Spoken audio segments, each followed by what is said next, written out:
तुम्हें आगे बढ़ना होगा, खुद का नाम खुद गढ़ना होगा, दुनिया के इस जंजाल में तुम्हें नहीं फँसना होगा। आप सभी को मेरा नमस्कार। मैं एमएस केसरी पब्लिकेशन की संस्थापिका मुस्कान केसरी आप तमाम श्रोताओं का स्वागत करती हूँ, अभिनंदन करती हूँ। आज हमारे साथ जुड़े हैं राजस्थान के युवा कवि व एक बेहतरीन समाज सेवी आदरणीय कवि कृष्ण कुमार सैनी जी। सैनी जी, आपका मंच पे बहुत-बहुत स्वागत है। आप अपना परिचय हमारे श्रोताओं को दें। मैं कवि कृष्ण कुमार सैनी दौसा राजस्थान मूल निवासी हूँ और करीब 7-8 वर्षों से मैं निरंतर साहित्य और सामाजिक कार्यों में संलग्न रहकर अपने सेवा कार्य कर रहा हूँ। तो आदरणीय, आप खुद भी एक युवा कवि हैं, तो आपको क्या लगता है वर्तमान समय में युवा साहित्य में रुचि रखते हैं या नहीं? देखिए, वर्तमान समय में युवा साहित्य में बहुत रुचि रखते हैं, लेकिन युवाओं को एक जो विषय होता है, उनकी अवस्था होती है प्रेम विषय पर लिखना, वो अधिकतर युवा प्रेम विषय पर लिखना पसंद करते हैं। लेकिन मेरा ये मानना है कि प्रेम के साथ-साथ उन्हें देश की जो विसंगतियाँ हैं, देश के जो व्यवस्था है जो बिगड़ रही है, उन हालातों पर भी अपनी कलम को चलाना चाहिए और देश के जवानों के सम्मान में, सैनिकों के सम्मान में, देश में जो अच्छे कार्य हो रहे हैं, उनके सम्मान में भी अपनी लेखनी को चलाकर अपने सृजन के माध्यम से जन-जन तक पहुँचाना चाहिए, उनको जागृत करना तो चाहिए। आदरणीय, सोशल मीडिया के इस दौर में अब पुस्तकें बहुत कम बिकती हैं, बहुत कम लोग अब पुस्तकों को पढ़ रहे हैं। इसके बारे में आप क्या सोचते हैं? देखिए, ये बात आपकी बिल्कुल सही है कि जब से ये मोबाइल आया है और मोबाइल ने हमारे अनेक चीज़ों को इसने नष्ट किया है, जैसे घड़ी है, जी। टॉर्च है, अखबार है, रेडियो है, टीवी है, पुस्तकें हैं, इन सब से दूर होकर आज का हर एक इंसान जो हर चीज़ को प्राप्त करना चाहता है, वो मोबाइल में अपने गूगल के माध्यम से सर्च करके उस पर ज्ञान प्राप्त करना चाहता है। लेकिन ये ज्ञान सिर्फ़ अपन को ज्ञान प्राप्त हो सकता है, उस ज्ञान को हम समझ नहीं सकते। ज्ञान समझने के लिए हमें पुस्तकों का सहारा लेना बहुत ज़रूरी है। अपना मार्गदर्शक बनाना बहुत ज़रूरी है, क्योंकि हमारे मार्गदर्शन हमें उस ज्ञान के बारे में, उस विषय वस्तु के बारे में अच्छे तरीके से और स्पष्ट रूप से हमें समझा सकते हैं। इसलिए पुस्तकों का पढ़ना बहुत ज़रूरी है, क्योंकि पुस्तकों में सब प्रत्येक बात को विस्तार पूर्वक समझाकर उसकी व्याख्या करके और नियमों सहित उसमें बताया जी। जाता है। तो सैनी जी, अभी जैसा कि समय बदल रहा है, बहुत सारे युवा हैं जो विभिन्न क्षेत्रों में कार्य कर रहे हैं। तो ऐसे में आपने कैसे सोचा कि मुझे ना एक कवि बनना है या फिर एक समाज सेवी बनना है? और फिर किस तरह से आपने अपनी इस यात्रा का आरंभ किया? पूर्व में हमारे यहाँ स्थानीय कवि सम्मेलन जो होते थे, तो उनमें सुनने का शौक था। उसके बाद में जब मन में एक जागृत भावना पैदा हुई कि ये लोग भी तो इंसान हैं जो कविता लिखते हैं और आज मंच पे बैठकर अपनी कविताएँ सुना रहे हैं, तो मैं क्यों नहीं लिख सकता? उस अच्छा। जागृत भावना के फलस्वरूप ही मेरे मन के अंदर एक प्रेरणा जगी और मैं प्रारंभ में दूसरे लोगों की रचनाओं से शुरुआती दौर में मन संचालन मैंने कॉलेज लेवल पर मन संचालन का काम प्रारंभ किया। फिर धीरे-धीरे तुकबंदियाँ करते हुए अपने लेखन को प्रारंभ किया और आज छंदबद्ध लेखन और अपने मार्गदर्शनों के द्वारा इस लेखन में अनेक सम्मान पुरस्कार प्राप्त कर अपनी लेखनी को मजबूत बनाने का कार्य कर रहा हूँ।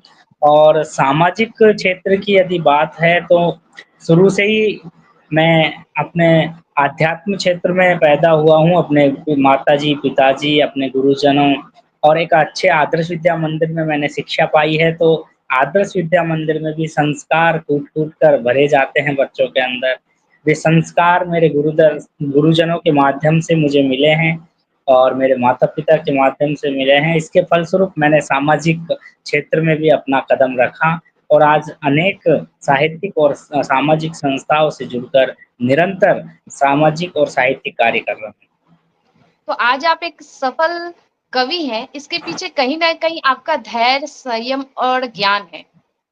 तो आज के युवाओं को आप किस तरह से कहना चाहेंगे कि वो कैसे साहित्य में अपना पहला कदम रखें? युवाओं को मैं यही संदेश देना चाहता हूँ कि साहित्य वास्तव में बहुत ही आनंद की अनुभूति कराने वाला विषय है।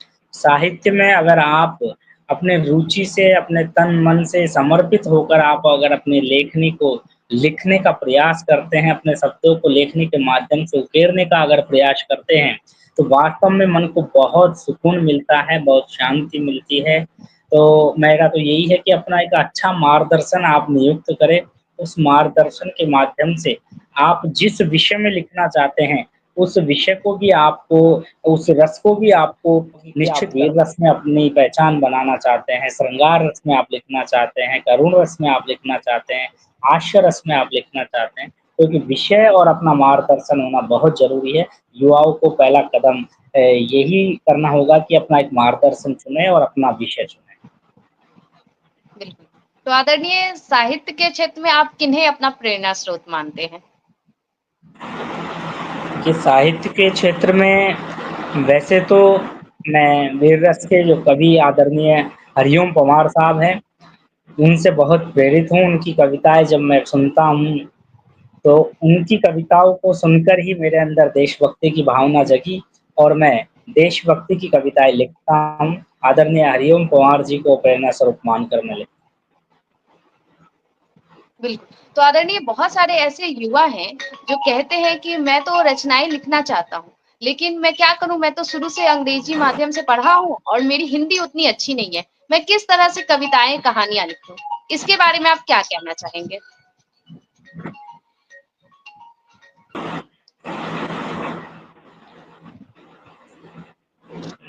देखिए, युवा और साहित्य के लिए आपके मन के अंदर प्रेरणा होनी चाहिए, ललक होनी चाहिए, तो इसके लिए सब्जेक्ट मायने नहीं रखता। आज देश के बहुत से ऐसे कवि हैं जिन्होंने कभी हिंदी विषय केवल एक 10वीं कक्षा तक जो नॉर्मल पढ़ाई होती है हिंदी की, वो ही पढ़ी है। उसके बाद या बिल्कुल, अंग्रेजी विषय ले ली, किसी ने साइंस मैथ ले ली, किसी ने कॉमर्स ले ली और कई लोग तो ऐसे हैं साहित्यकार जिन्होंने हिंदी भाषा का इतना ज्ञान न होते हुए भी रचना बिल्कुल, और कविताएँ इतनी अच्छी लिखी है, इतनी अच्छी पुस्तकें हिंदी में लिखी, तो इसके पीछे एक ललक होनी चाहिए, एक रुचि होनी चाहिए और धीरे-धीरे वो अपने ज्ञान हिंदी का जो होता है, वो हमें प्राप्त होता जाए। तो सैनी जी आपको नहीं लगता है कि सरकार को कुछ ऐसे कार्यशाला लगानी चाहिए साहित्य को लेकर जिससे ज़्यादा से ज़्यादा छात्र-छात्राएँ साहित्य के क्षेत्र में अपनी अहम भूमिका निभा सकें? क्योंकि वर्तमान समय में देखा जाए तो अभी घटनाएँ बहुत सारी हो रही हैं, भावनाएँ हर एक इंसान के अंदर काफ़ी हो रही है। तो उन भावनाओं को वो किस तरह से प्रकट करे, इसके लिए कोई कार्यशाला लगानी चाहिए? बिल्कुल, सरकार को इसके लिए प्रयास करने चाहिए। हालाँकि सरकार के द्वारा कवि सम्मेलन भी करवाए जाते हैं, लेकिन उनमें वही है कि एक स्थापित जो कवि हैं, उनको बुलाया जाता है, नवोदित रचनाकारों को उसमें मंच नहीं मिल पाता। तो नवोदित रचनाकारों के लिए सरकार को या तो स्कूलों में भी साहित्य के लिए अलग से एक क्लास लगानी चाहिए या गर्मियों की छुट्टियों में या जैसे भी समय मिले 2 महीने, 3 महीने के अंतराल में कहीं पर भी समय-समय पर कैंप लगाकर उन बच्चों को जो साहित्य में रुचि रखते हैं उस विषय के ज्ञान मार्गदर्शकों के द्वारा ऐसे कैंप या शिविरों का आयोजन करवा के उन बच्चों को साहित्य के क्षेत्र में प्रोत्साहित किया जा सकता बिल्कुल। तो आदरणीय बहुत ही हमने साहित्य पे चर्चा की है। अब थोड़ी सामाजिक क्षेत्र पे हम लोग चर्चा करते हैं। जैसा कि हमने देखा है कि है। आप जी। विभिन्न मंचों से जुड़े हुए हैं और बहुत ही सक्रिय होकर कार्य कर रहे हैं। तो कितना सहयोग आपको समाज की तरफ से मिला है अभी तक हर कार्य में? देखिए, सहयोग करने वालों की कमी नहीं है, मैंने तो ये देखा है, मैंने जब भी जो कार्य अपने कंधे पर उठकर पूरी लगन और मेहनत के साथ किया है, तो वो कार्य पूरी सफल भी होता है और इसमें सहयोग करने वाले तन, मन, धन से सहयोग भी करते हैं। बस एक रुचि होनी चाहिए आपके अंदर किसी कार्य को ईमानदारी से करने की और वो ललक, वो रुचि, वो जज़्बा आपको उस कार्य को पूरा करने के लिए बिल्कुल उच्च स्तर पर पहुँचा सकता है और वो कार्य निश्चित ही सफल होता है। बिल्कुल। तो आदरणीय आप खुद भी एक समाज सेवी हैं, तो आपके अनुसार एक सच्चे समाज सेवी की क्या परिभाषा होनी चाहिए? उसका व्यक्तित्व कैसा होता है? एक सच्चा समाज सेवी मेरे अनुसार तो यही है कि उसको बिल्कुल सौम्य, सरल और बिल्कुल नम्रता के साथ उसको पेश आना चाहिए। जब कोई समाज में कोई घटना भी घट जाए तो उसे बिल्कुल धैर्य के साथ उस घटना परिस्थिति का आकलन करके उसका समाधान करना चाहिए और समाज के लोगों को मिलनसार भाव से और व्यवहारशील भाव से जोड़कर एक कार्य करना चाहिए जिसमें सब लोगों की भावनाएँ निहित हो, सब लोगों के विचार आमंत्रित किए जाए, सब लोगों की भावनाओं को समझकर प्रत्येक कार्य को करने की उसमें क्षमता होनी चाहिए। ऐसा सब एक समाज सेवी को मैं मानता बिल्कुल। तो आदरणीय ये बताइए कि कहा जाता है कि एक छात्र या छात्रा पे बहुत ही ज़्यादा प्रेशर होता है क्योंकि उसे अपनी करियर भी बनानी होती है, कुछ अपने घर की रिस्पॉन्सिबिलिटी भी निभानी होती है और खासकर लड़कों पे तो ज़्यादा होती है। तो ऐसे में आप कैसे अपने पढ़ाई को भी समय दे रहे हैं और विभिन्न क्षेत्रों में भी एकदम सक्रिय होकर कार्य कर रहे हैं। तो आप कैसे टाइम मैनेज करते हैं और किस तरह से अपने कार्य को समझते हुए उसे सही तरीके से करते हैं?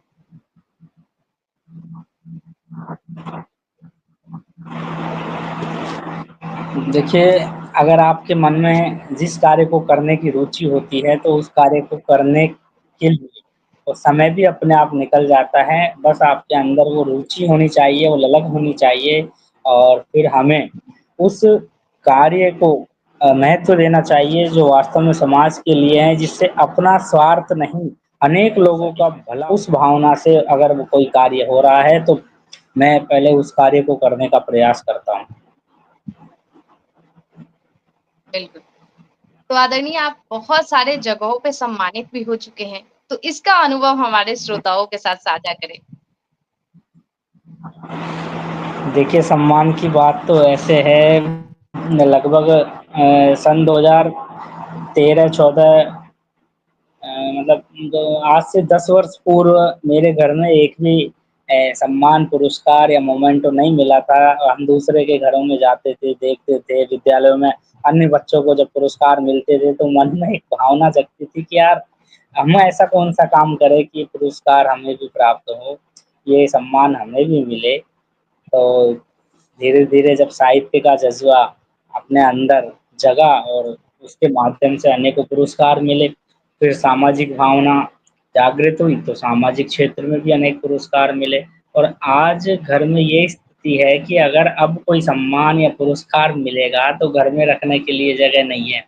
घर वाले ये कहते हैं कि तुम ये इनको कहाँ रखोगे इतने सारे मोमेंटों को? तो मैंने कहा अभी तो ये हमारी शुरुआत है और जब तक जिएँगे तब तक अच्छे कामों से सम्मानित होते रहेंगे और ये सम्मान मिलते रहेंगे क्योंकि ये हमारे कार्यों को और हमारे मन की भावनाओं को ये सम्मान मिल रहा है, हमें नहीं मिल रहा। बिल्कुल। तो अब हम जानना चाहेंगे कि आपका क्या लक्ष्य है? क्योंकि हर एक इंसान के जीवन में कोई ना कोई लक्ष्य वो तय करके ही चलता है और आप अभी इतने क्षेत्रों में काम कर रहे हैं और आप खुद भी अभी पढ़ाई भी कर रहे हैं। तो आपका लक्ष्य क्या है आदरणीय?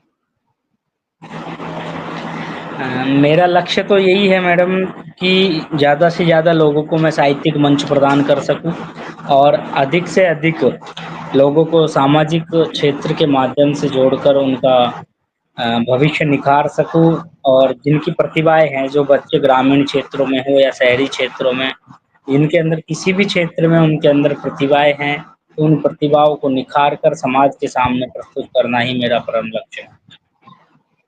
बिल्कुल। आदरणीय बातचीत तो अभी बहुत है होती रहेंगी। हम चाहेंगे कि आप एक कविता हमारे श्रोताओं के बीच प्रस्तुत करें। जी।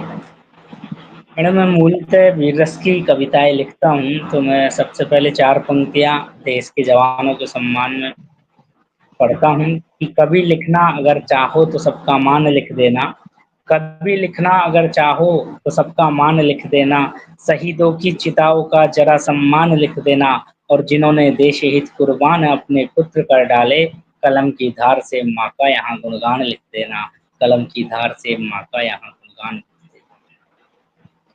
और एक मेरी मूल बहुत घटना जो जी, जी। बहुत पसंद है, जो सुनाता हूँ छोटी-सी कविता है 1.5-2 मिनट की। कि शायद तुमको प्यार नहीं है भारत के उन वीरों से जिसने सर को कटा लिया था अंग्रेजी शमशीरों से। शायद तुमको याद नहीं है भगत सिंह की कुर्बानी, हँसते हँसते झूल गए थे फांसी पर वो सेनानी। गांधी जी के सत्याग्रह को भी हम आज भुला बैठे, और शर्मसार है भारत माँ कैसे जाए उसने बेटे। वीर शिवाजी राणा सांगा जैसे यहाँ सपूत हुए, और गोविंद सिंह प्रताप सरीखे यहाँ क्रांति के दूत हुए। गोविंद सिंह प्रताप सरीखे यहाँ क्रांति के दूत हुए। बिस्मिल के बेगीत तराने हमने आज बुला डाले, और नाम शहीदों के कितने ही हमने आज मिटा डाले। नाम शहीदों के कितने ही हमने आज मिटा डाले। भूल गए संग्राम क्रांति का और शहीदों की गाथा, और सपोलों के आगे अब झुका दिया अपना माथा। और सपोलों के आगे अब झुका दिया अपना माथा। आज यहाँ कुर्सी के भूखे आत्मा को भूले हैं, आन बेचकर भारत माँ की देखो कितना फूले हैं। आन बेचकर भारत माँ की देखो कितना फूले हैं। और भ्रष्टाचारी नेताओं पर आओ आज लगाम धरे, आओ आज शहीदों को हम श्रद्धापूर्ण प्रणाम करें। आओ आज शहीदों को हम श्रद्धापूर्ण प्रणाम करें। क्या बात है, बहुत ही बेहतरीन आपने दी, बहुत ही शानदार। तो आप किस तरह से कविताएं लिखते हैं, और कविताएं लिखते वक्त किन किन महत्वपूर्ण बातों की जानकारी रखनी चाहिए एक कवि को, या किन किन ऐसी जरूरत है जो हम लोग को सोचनी चाहिए कविता लिखने के समय? सबसे पहले तो कविता का हम किस विषय पे लिख रहे हैं उस विषय का पूरा एक दृश्य हमारी आंखों के सामने होना चाहिए, जो दृष्टांत हम देखकर लिख रहे हैं। उसके बाद किस विधा में हम कविता लिख रहे हैं उस विधा की पूरी जानकारी हमारे पास होनी चाहिए, और किस छंद में या किस नियम पर हम कविताएं लिख रहे हैं, गजल लिख रहे हैं, गीत लिख रहे हैं, किस बहर में लिख रहे हैं, तो उन सब बातों की जानकारी हमें होना चाहिए। और कविता में सरल शब्दों में सरल भाषा के माध्यम से एक बहुत बड़ी बात कहना, ये सबसे बड़ी महत्वपूर्ण बात है। लोग क्या है कि बहुत ही क्लिष्ट शब्दों का चुनाव करते हैं कविता में कि हम बहुत बड़े कवि हैं, लेकिन ये अच्छी बात नहीं है। एक सरल शब्दों के माध्यम से अपने मन के भावों को कविता के रूप में उकेरना ही बहुत बेहतरीन ढंग से हम कविता को अन्य लोगों के सामने प्रस्तुत कर सकते हैं। बिल्कुल, बहुत ही शानदार आदरणीय। तो अब बारी है हमारे श्रोताओं की, जो लगातार आपको सुन रहे थे, आपकी हर एक बातों को ध्यान से समझ रहे थे, उनके लिए आप क्या कहना चाहेंगे? मैं सभी श्रोताओं से भी यही कहना चाहूँगा कि आप भी जब पूरी शिद्दत के साथ किसी कार्य को करो, तो अपने अंदर वो उद्देश्य, वो जज़्बा, वो धैर्य, वो संयम, वो साहस और मेहनत, लगन के साथ उस कार्य को पूरा करने की क्षमता प्रत्येक मनुष्य में होती है, हमें बस उसे पहचानना है। तो आप भी किसी काम को करो, तो पूरी शिद्दत के साथ उस काम को करो और पूरी ईमानदारी, मेहनत के साथ उस काम को, प्रत्येक काम को करना चाहिए। वो कार्य निश्चित ही सफल होता है। और जो समाज स्तर की जो बात है, समाज के लोग भी उसमें बढ़-चढ़ कर योगदान देते हैं, हमारे परिवारजन भी उससे खुश होते हैं। और कभी भी ऐसा कोई काम हमें जीवन में नहीं करना चाहिए, घटनाएँ हमें देखने को मिल रही है, क्योंकि युवा पीढ़ी ये प्रेम प्रसंग में पड़कर एक गलत दिशा में जो जा रही है, उससे हमें बचना चाहिए। हमें माता-पिता और अपने गुरुजनों का सम्मान करना चाहिए, परिवारजनों का सम्मान करना चाहिए, और वे जो हमारे लिए करते हैं, उन्हें हमें स्वीकार करना चाहिए, क्योंकि कोई माता-पिता अपने बच्चों का बुरा नहीं चाहता। तो ये जो घटनाएँ समाज में हो रही है, ये युवा लोगों को इस विषय पर सोच समझ कर कदम उठाना चाहिए, और इन जो घटनाएँ हो रही हैं, इन पर हमें अंकुश लगाने में अपनी भूमिका निभाना चाहिए। बिल्कुल, बहुत ही प्यारे-प्यारे संदेश, बहुत ही अच्छे तरीके से आपने अपनी बातों को रखा है इस मंच पे, इसके लिए बहुत-बहुत धन्यवाद। आप सभी सुन धन्यवाद। रहे थे राजस्थान से बहुत ही बेहतरीन कवि व एक बेहतरीन समाज सेवी, जो कि राजस्थान से हम सभी के बीच आए, भावना और अपने विचार आप सभी के साथ साझा किया है। उम्मीद है आप सभी को बहुत पसंद आई होगी।